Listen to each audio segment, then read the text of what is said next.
안녕하세요. 의사로서 가운을 입고 환자분들을 만난 지 벌써 30년이 훌쩍 넘었습니다. 진료실에서 수많은 어르신들을 뵙다 보면 참 안타까운 순간들이 있습니다. 겉모습은 누구보다 단정하고 깔끔하신데 원인을 알 수 없는 만성 피로나 잦은 잔병 치레로 고생하시는 분들이 정말 많기 때문입니다. 우리는 매일 세수를 하고 몸을 씻습니다. 하지만 놀랍게도 우리 몸에는 매일 샤워를 해도 씻겨 나가지 않는 이른바 위생의 사각지대가 존재합니다. 그리고 바로 이 사각지대가 우리 건강을 야금야금 갉아먹는 주범이 되기도 합니다.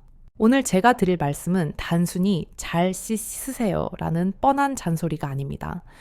우리가 무심코 방치했던 몸의 특정 부위들이 어떻게 독소의 창고가 되고 염증의 불씨가 되어 우리 몸의 노화를 재촉하는지에 대한 아주 중요한 의학적 이야기입니다. 제가 30년간 임상 현장에서 목격한 바에 따르면 대다수의 중장년층이 놓치고 있는 5가지 핵심 부위가 있습니다. 이곳들은 단순히 냄새가 나는 문제를 넘어서 혈관 건강과 면역 체계를 위협하는 시한폭탄과도 같습니다. 혹시 나이가 드니 예전 같지 않네? 라고 체념하고 계시진 않으신가요? 오늘 제가 짚어드리는 이 5군데만 제대로 관리하셔도 여러분의 신체 나이는 지금보다 훨씬 더 젊어질 수 있습니다. 내 몸을 진정으로 아끼고 사랑하는 마음으로 오늘 이야기를 끝까지 들어주셨으면 좋겠습니다. 자, 그럼 우리 몸을 살리는 기적의 위생 습관 지금부터 하나씩 풀어보겠습니다. 첫 번째로 살펴볼 곳은 바로 우리 몸의 중심, 배꼽입니다. 여러분, 마지막으로 배꼽 안쪽을 꼼꼼하게 들여다보거나 닦아낸 적이 언제인지 기억나시나요? 아마 대부분은 기억조차 나지 않으실 겁니다. 샤워할 때 물이 닿으니 저절로 씻기겠거니 생각하기 쉽기 때문입니다. 하지만 의학적으로 볼 때 배꼽은 세균이 번식하기에 가장 완벽한 인큐베이터와 같습니다. 우리 배꼽은 온폭 파여 있는 주름진 구조로 되어 있어서 땀이나 각질, 옷의 섬유먼지, 비누 찌꺼기 등이 안으로 들어가면 밖으로 빠져나오기가 매우 어렵습니다. 실제로 해외의 한 연구 결과에 따르면 관리가 안 된 배꼽에서는 병이보다 훨씬 더 많은 무려 60가지가 넘는 박테리아와 세균이 검출되었다고 합니다. 이것은 우리 몸 한가운데에 거대한 세균 덩어리를 품고 사는 것과 다를 바가 없습니다. 특히 우리 중장년층에게 배꼽 관리가 중요한 이유는 따로 있습니다. 배꼽 주변의 피부는 조직이 얇고 복강 내부와 거리가 매우 가깝습니다. 이곳에 쌓인 노폐물이 딱딱하게 굳어 재석기 되고 염증을 일으키면 단순히 피부 문제로 끝나지 않습니다. 이 염증 물질들이 미세 혈관을 타고 몸속으로 침투하면 전신의 미세한 염증 반응을 일으키게 됩니다. 이유 없이 배가 살살 아프거나 소화가 잘 안 되고 자고 일어날 때마다 몸이 천근만근 무거운 증상들이 바로 이런 보이지 않는 염증에서 비롯될 수 있습니다. 더욱 우려되는 것은 이러한 만성적인 세균 감염이 우리 몸의 면역력을 끊임없이 소모시킨다는 점입니다.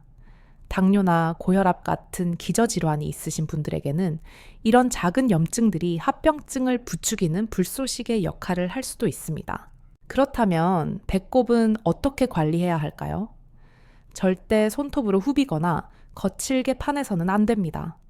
배꼽 안쪽 피부는 생각보다 훨씬 연약해서 상처가 나기 쉽고 자칫하면 2차 감염으로 이어져 복막염 같은 큰 병을 부를 수도 있습니다.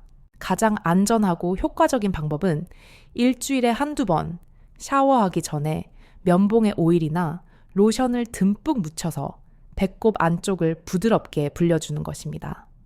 그 후 가볍게 닦아내고 샤워 후에는 반드시 물기를 완벽하게 말려주셔야 합니다. 습기는 세균이 가장 좋아하는 환경이니까요. 이 작은 습관 하나가 여러분의 복부 건강과 전신 면역력을 지키는 첫걸음이 될 것입니다. 두 번째로 우리가 주목해야 할 곳은 바로 귀 뒤쪽입니다. 진료를 하다 보면 환자분들께서 선생님, 저는 매일 머리를 감는데 왜 자꾸 베개에서 냄새가 날까요? 라고 호소하시는 경우가 종종 있습니다. 또 손자, 손녀들이 할머니, 할아버지 냄새나 라고 해서 상처받으셨다는 분들도 계십니다. 이런 고민의 원인은 의외로 아주 가까운 곳에 있습니다. 바로 귀 뒤쪽에 움푹 들어간 부위입니다.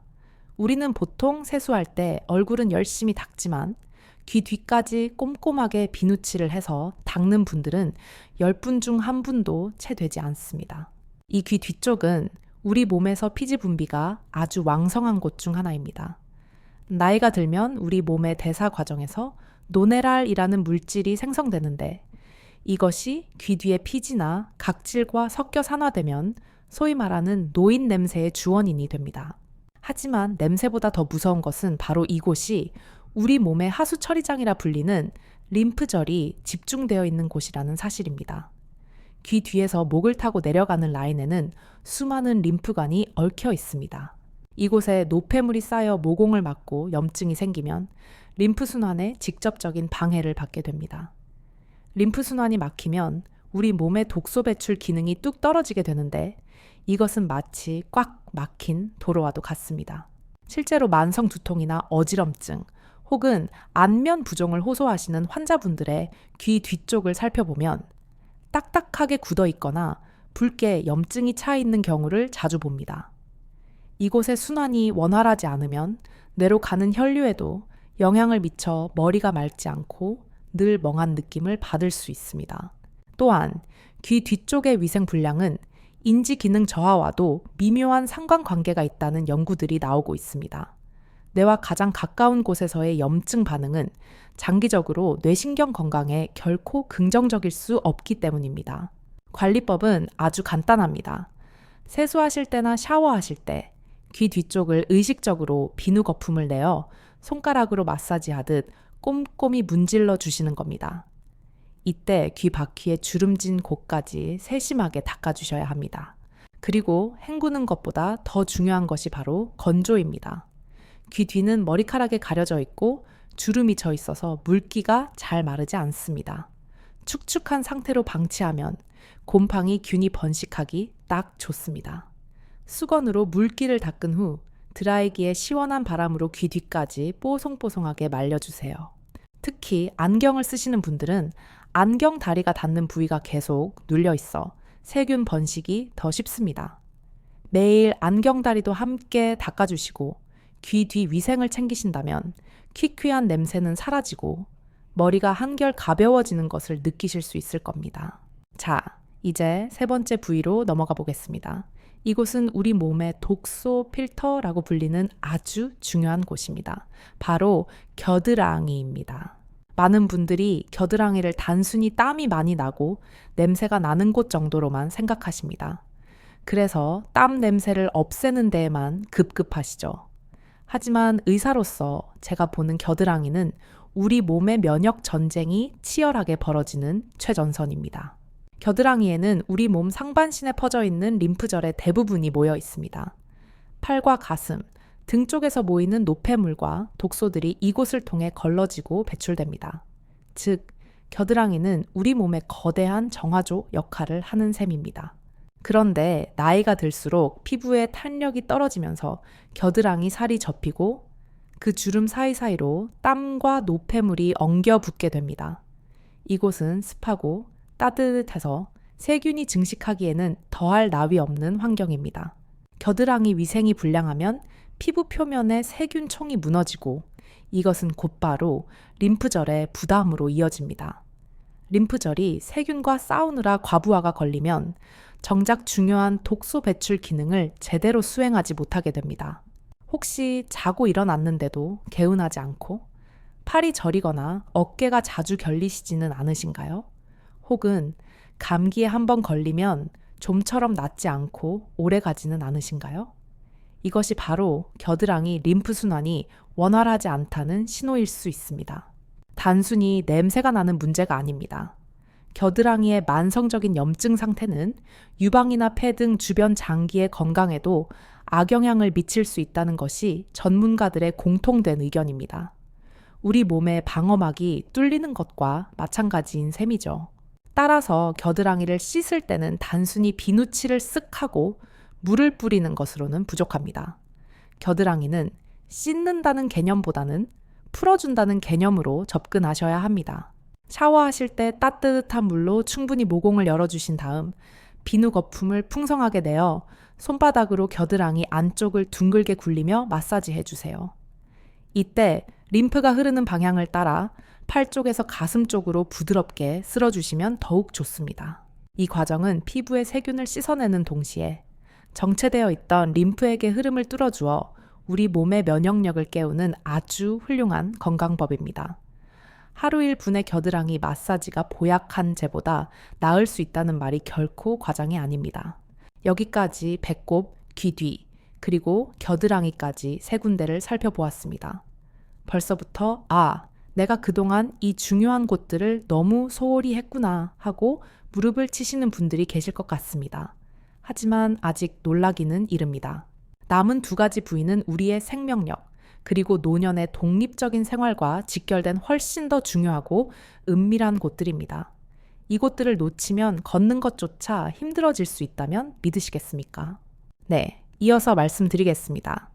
앞서 우리는 배꼽, 귀 뒤, 그리고 겨드랑이처럼 우리 몸 상반신에 위치하면서도 쉽게 간과되는 위생의 사각지대들을 살펴보았습니다. 하지만 지금부터 말씀드릴 2곳은 정말로 중요합니다. 만약 앞에 3곳이 우리 몸의 면역과 순환을 담당한다면 지금부터 이야기할 2곳은 여러분의 이동성과 자존감을 결정짓는 핵심적인 부위이기 때문입니다. 나이가 들어서도 남의 도움 없이 내 발로 걷고 내가 원하는 곳을 자유롭게 다니고 싶다면 이 부분에 대한 이야기는 한 글자도 놓치지 마시기 바랍니다. 4번째로 우리가 반드시 관리해야 할 부위는 바로 사타구니, 의학 용어로는 서해부라고 부르는 곳입니다. 이곳은 우리 몸의 상체와 하체가 만나는 교차로이자 다리로 내려가는 거대한 혈관과 신경, 그리고 하반신의 노폐물을 걸러주는 림프절이 집중된 아주 복잡하고 중요한 구역입니다. 사실 진료실에서 어르신들과 이야기를 나누다 보면 이 부위에 대한 불편함을 호소하시는 것을 매우 부끄러워하십니다. 의사 양반, 거기가 좀 가렵고 짓무르는데 민망해서 말을 못했어 라고 뒤늦게 털어놓으시는 분들이 계시죠? 하지만 저는 의사로서 단호하게 말씀드립니다. 이곳의 위생은 결코 부끄러운 문제가 아니라 생존과 직결된 문제입니다. 나이가 들면 피부의 탄력이 떨어지면서 살이 접히는 주름이 깊어집니다. 사타구니는 구조적으로 항상 살이 맞닿아 있고 속옷과 바지에 의해 밀폐되어 있어 통풍이 가장 어려운 곳입니다. 덥고 습한 환경은 곰팡이와 박테리아가 번식하기에 최적의 장소입니다. 단순히 가렵고 따가운 피부염 정도로 생각하시면 큰 오산입니다. 제가 겪은 임상 사례를 말씀드리겠습니다. 70대의 한 환자분이 허리와 무릎이 너무 아프다며 병원을 찾으셨습니다. 정형 외과적인 검사를 해보았지만 뼈에는 큰 이상이 없었죠. 그런데 원인을 추적하다 보니 놀라운 사실을 발견했습니다. 바로 사타구니의 심각한 피부 짓무름 때문이었습니다. 걷을 때마다 사타구니가 쓸리고 아프니까 환자분도 모르게 통증을 피하려고 엉거주춤하게 걷게 된 것입니다. 이렇게 보행 자세가 틀어지면 골반이 뒤틀리고 그 충격이 고스란히 무릎과 허리로 전달됩니다. 작은 피부 염증 하나가 도미노처럼 무릎 통증, 허리 디스크, 심지어는 낙상 사고로까지 이어지는 것입니다. 실제로 사타구니에 만성적인 불편함이 있는 어르신들은 그렇지 않은 분들에 비해 활동량이 40% 가까이 떨어진다는 통계도 있습니다. 움직임이 줄어들면 다리 근육이 빠지고 근육이 빠지면 더 움직이기 힘들어지는 악순환, 바로 노쇠 급행열차를 타게 되는 것입니다. 또한 한의학적인 관점이나 현대의학적인 관점 모두에서 사타구니는 우리 몸의 생명 에너지가 순환하는 관문으로 여겨집니다. 이곳의 림프 순환이 막히면 하체 부종이 심해지고 다리가 무거워지며 전신 활력이 급격히 떨어집니다. 그렇다면 이 민감한 부위는 어떻게 관리해야 할까요? 가장 중요한 원칙은 청결보다 건조입니다. 씻는 것은 기본이고 말리는 것이 핵심입니다. 씻으실 때는 알칼리성이 강한 일반 비누보다는 피부의 산도와 유사한 약산성 세정제를 사용하시는 것이 좋습니다. 너무 강한 세정력은 오히려 피부 장벽을 무너뜨려 세균 침투를 쉽게 만듭니다. 그리고 샤워 후에는 절대로 물기가 남은 상태로 속옷을 입으시면 안 됩니다. 수건으로 톡톡 두드리듯 물기를 제거하시고 필요하다면 선풍기 바람이나 드라이기의 시원한 바람을 이용해서 주름 사이사이까지 완벽하게 말려주셔야 합니다. 만약 살이 많아 접히는 부분이 짓무르기 쉽다면 베이비 파우더나 의사가 처방한 연고를 얇게 발라 마찰을 줄여주는 것도 지혜로운 방법입니다. 사타구니가 편안해야 걸음걸이가 당당해지고 걸음이 당당해야 노년의 건강이 바로 섭니다. 자, 이제 마지막 5번째, 우리 몸의 가장 아래에 있는 발로 내려가 보겠습니다. 여러분, 발을 얼마나 자주 들여다보시나요? 아마 발톱을 깎을 때를 제외하고는 내 발바닥이나 발가락 사이를 유심히 관찰하는 분들은 많지 않으실 겁니다. 발은 제2의 심장이라고 불립니다. 심장에서 가장 멀리 떨어져 있지만 걷을 때마다 펌프질을 해서 혈액을 다시 심장으로 올려보내는 중요한 역할을 하기 때문입니다. 하지만 슬프게도 발은 우리 몸에서 가장 혹사당하고 가장 늦게 대접받는 부위이기도 합니다. 노년기에 접어들면 시력이 떨어지고 유연성이 부족해져서 허리를 굽혀 자신의 발을 꼼꼼히 씻고 관리하는 것이 물리적으로 힘들어집니다. 에이, 그냥 대충 비누 거품 흘러내리면 씻기겠지 하고 방치하는 경우가 태반입니다. 하지만 이것은 정말 위험한 생각입니다. 의학적으로 발 관리를 소홀히 하는 것은 폐혈증과 같은 전신 감염의 문을 열어두는 것과 같습니다. 나이가 들면 발 뒤꿈치 각질이 두꺼워지고 갈라지기 쉽습니다. 또 발가락 쌓이는 습에서 무좀균인 백선이 살기 좋습니다. 이렇게 갈라진 피부 틈이나 무좀으로 약해진 피부 장벽은 세균이 우리 몸속으로 침투하는 고속도로가 됩니다. 특히 당뇨가 있으시거나 혈액 순환이 잘 안 되시는 분들에게 발의 작은 상처는 치명적입니다. 발의 감각이 무뎌져서 상처가 난 줄도 모르고 있다가 세균이 혈관을 타고 들어가 발을 절단해야 하거나 생명이 위태로워지는 안타까운 사례를 저는 너무나 많이 보았습니다. 단순히 질병 예방 차원만이 아닙니다. 발은 세상과 나를 연결하는 접점입니다. 발바닥의 감각이 예민하게 살아있어야 땅의 굴곡을 느끼고 중심을 잡을 수 있습니다. 발가락 사이에 낀 때와 묵은 각질이 감각을 둔하게 만들면 뇌로 전달되는 정보가 부정확해져서 넘어질 위험이 3배 이상 높아집니다. 낙상은 노령이 사망 원인의 아주 높은 순위를 차지하는 무서운 사고입니다. 즉, 발을 씻는 행위는 단순히 냄새를 없애는 것이 아니라 나의 균형 감각을 깨우고 뇌를 자극하는 훈련인 셈입니다. 또한 심리적인 부분도 무시할 수 없습니다. 발에서 불쾌한 냄새가 나고 발톱이 지저분하면 사람들은 본능적으로 외출을 꺼리게 됩니다. 신발을 벗어야 하는 식당이나 모임을 피하게 되고 이것은 점차 사회적 고립을 불러옵니다. 깨끗하고 건강한 발은 여러분을 세상 밖으로 이끄는 자신감의 원천입니다. 그렇다면 의사가 권하는 올바른 발 관리법은 무엇일까요? 첫째, 발을 씻을 때는 반드시 따뜻한 물을 사용하세요. 너무 뜨거운 물은 피부를 건조하게 하여 각질을 더 악화시킵니다. 둘째, 발을 씻는 시간을 아까워하지 마세요.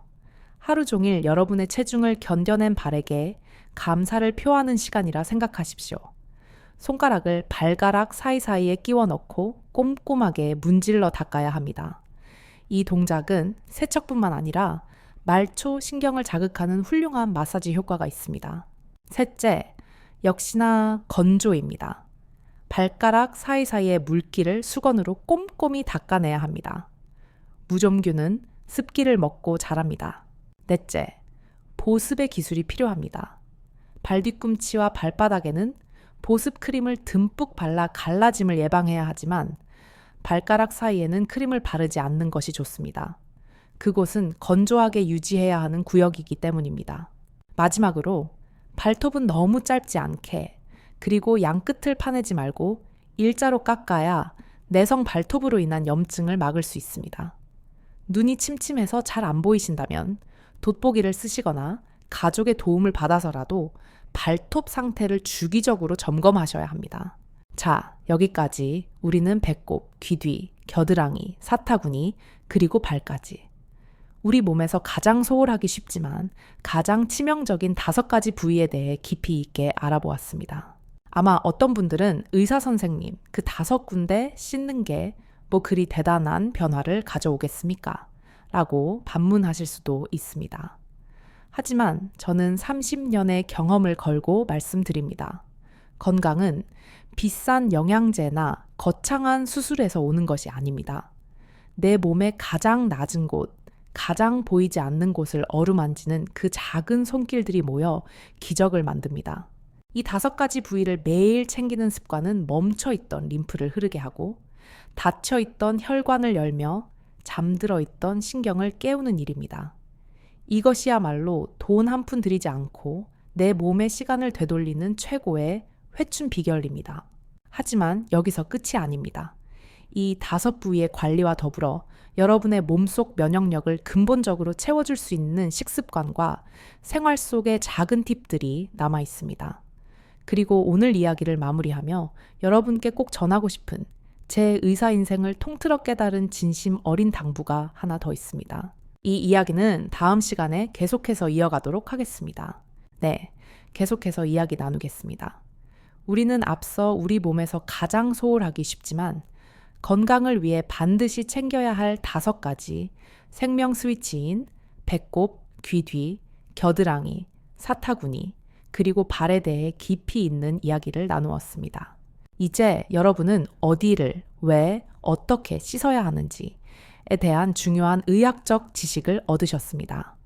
하지만 여기서 멈춘다면 반쪽짜리 처방에 불과합니다. 겉을 깨끗하게 비워냈다면 이제 그 속을 건강한 에너지로 채우고 유지하는 방법, 그리고 이 모든 것을 아우르는 마음가짐에 대해 말씀드려야 진정한 치유가 완성되기 때문입니다.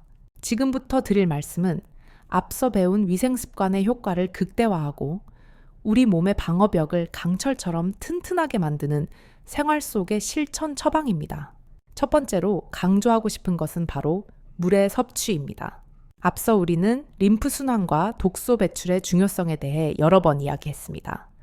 겨드랑이와 사타구니, 귀 뒤의 림프절이 제대로 일하게 하려면 림프액이라는 강물이 마르지 않게 해야 합니다. 나이가 들면 우리 뇌의 갈증 중추가 노화되어 몸에 물이 부족해도 목마름을 잘 느끼지 못하게 됩니다. 그래서 많은 어르신들이 만성적인 탈수 상태에 놓여 있습니다. 몸에 물이 부족하면 림프액이 끈적끈적해져서 흐름이 막히고 노폐물이 배출되지 못해 피부 염증과 악취가 심해집니다. 따라서 목이 마르지 않아도 약을 드시듯 의식적으로 물을 드셔야 합니다. 단, 찬물은 피하십시오. 청아와 비슷한 따뜻한 물을 하루에 7잔에서 8잔 정도 조금씩 자주 나누어 마시는 것이 좋습니다. 이것은 돈 안 드는 최고의 림프 순환제이자 피부 보습제입니다. 두 번째는 먹는 것을 점검해야 합니다. 배꼽이나 사타구니, 발가락 사이의 세균들이 가장 좋아하는 먹이가 무엇인지 아십니까? 바로 당분입니다. 혈당이 높으면 우리 몸의 분비물 자체에 당분이 섞여 나오게 되고 이것은 세균들에게 뷔페 음식을 차려주는 것과 같습니다. 달달한 믹스커피, 떡, 빵, 과자 같은 정제 탄수화물 섭취를 줄이셔야 합니다. 대신 염증을 가라앉히는 항산화 성분이 풍부한 채소와 장내 유익균을 살리는 발효식품을 가까이 하십시오. 장이 건강해야 면역력이 올라가고 그래야 피부의 상재균 밸런스도 건강하게 유지되어 불쾌한 냄새가 사라집니다. 세 번째는 입는 옷에 대한 이야기입니다. 우리가 관리해야 할 겨드랑이와 사타구니는 통풍이 생명입니다. 그런데 몸매를 보정한다고 너무 꽉 끼는 속옷을 입으시거나 땀 흡수가 안 되는 합성 섬유 옷을 즐겨 입으시는 분들이 계십니다. 이것은 세균을 배양하는 비닐하우스를 몸에 두르고 다니는 것과 같습니다. 집에 계실 때만이라도 조금 헐렁한 면 소재의 옷을 입으시고 주무실 때는 속옷이 몸을 조이지 않도록 편안한 상태를 유지해 주십시오. 피부가 숨을 쉬어야 독소가 빠져나갑니다. 네 번째, 그리고 어쩌면 가장 중요한 것은 바로 자신의 몸을 대하는 태도입니다. 제가 30년 넘게 환자분들을 만나며 깨달은 것이 하나 있습니다. 자신의 몸을 귀하게 여기는 분들은 병도 빨리 낫고 노화도 더디게 온다는 사실입니다. 우리가 오늘 이야기한 배꼽, 발가락 사이, 겨드랑이 같은 곳들은 남들에게 잘 보이지 않는 곳입니다. 남들이 보지 않는 곳까지 정성스럽게 닦고 관리한다는 것은 누구에게 보이기 위함이 아니라 나 스스로를 존중한다는 가장 확실한 증거입니다. 샤워하는 시간을 단순히 때를 미는 노동 시간으로 생각하지 마십시오. 하루를 열심히 살아낸 내 몸을 위로하고 구석구석 어루만지며 감사를 표하는 치유의 의식으로 삼으셨으면 좋겠습니다. 오늘도 나를 지탱해 주느라 고생한 바라, 고맙다. 내 몸에 독소를 걸러주느라 애쓴 겨드랑이야, 수고했다. 이렇게 마음속으로 말을 건네며 씻을 때 우리 몸의 세포들은 주인의 사랑을 느끼고 반응합니다. 이것은 미신이 아니라 긍정적인 마음이 면역계에 미치는 영향을 연구하는 정신신경면역학에서 입증된 과학입니다. 여러분, 노화는 피할 수 없는 자연의 섭리입니다. 하지만 추하게 늙는 것과 품위 있게 나이 드는 것은 우리의 선택에 달려 있습니다. 값비싼 명품 옷을 입고 짙은 화장을 하는 것보다 더 중요한 것은 내 몸에서 나는 냄새를 관리하고 내 발로 씩씩하게 걸을 수 있는 건강을 유지하는 것입니다. 깨끗한 몸에서 맑은 정신이 깃들고 건강한 육체에서 당당한 자존감이 나옵니다. 오늘 제가 말씀드린 이 5가지 부위의 관리법, 어렵지 않으시죠? 하루에 딱 5분에서 10분만 더 투자하시면 됩니다. 비싼 돈이 드는 것도 아니고 특별한 도구가 필요한 것도 아닙니다. 오직 여러분의 관심과 꾸준함이면 충분합니다. 지금 당장 오늘 저녁 샤워 시간부터 시작해 보십시오. 면봉으로 배꼽을 조심스레 닦아내고 귀 뒤를 꼼꼼히 씻고 겨드랑이를 마사지하고 사타구니를 잘 말리고 발가락 사이사이와 눈을 맞추십시오. 작심삼일이 되어도 괜찮습니다. 잊어버리면 다시 시작하면 됩니다. 중요한 것은 포기하지 않고 내 몸을 돌보겠다는 그 마음가짐입니다. 그렇게 하루하루가 쌓여 1년이 지나고 10년이 지났을 때 병원에 누워 타인의 손에 씻겨지는 것이 아니라 내 손으로 나를 씻고 가꾸는 존엄한 노년을 맞이하시게 될 겁니다. 저는 여러분이 단순히 오래 사는 것을 넘어 마지막 순간까지 활기차고 독립적인 삶을 누리시기를 간절히 바랍니다. 그리고 오늘 저의 이 잔소리 같은 이야기가 여러분의 건강한 미래를 위한 작은 씨앗이 되었기를 소망합니다. 만약 오늘 내용이 여러분의 마음에 와닿으셨다면 주변에 계신 소중한 분들에게도 이 이야기를 전해주세요. 여보, 우리 오늘부터 서로 발 좀 씻겨줍시다. 친구야, 귀 뒤를 잘 닦아야 머리가 맑아진다더라. 이렇게 건네는 말 한마디가 사랑하는 사람의 건강을 지키는 선물이 될 수 있습니다. 혹시 영상을 보시면서 나는 그동안 이걸 몰랐네. 혹은 오늘부터 당장 해봐야지 하는 다짐이 생기셨나요? 그렇다면 댓글로 여러분의 각오를 남겨주셔도 좋습니다. 나는 내 몸을 사랑합니다. 오늘부터 실천하겠습니다. 같은 짧은 글이라도 좋습니다. 글로 적는 순간 그 다짐은 훨씬 더 강력한 힘을 갖게 되니까요. 또한 앞으로도 여러분이 궁금해하실 만한, 하지만 병원에서는 차마 물어보지 못했던 소소하지만 중요한 건강 이야기들을 가지고 찾아오겠습니다. 노년의 건강 관리에 대해 혹은 평소 앓고 계신 증상에 대해 궁금한 점이 있으시다면 언제든 편하게 말씀해 주십시오. 여러분의 건강한 100세 인생을 응원하는 마음으로 저도 진료실에서 그리고 이곳에서 변함없이 여러분 곁을 지키겠습니다. 지금까지 여러분의 건강 주치의 가정의학과 전문의 이지현이었습니다. 오늘도 몸과 마음이 모두 편안하고 개운한 하루 보내시길 바랍니다. 감사합니다.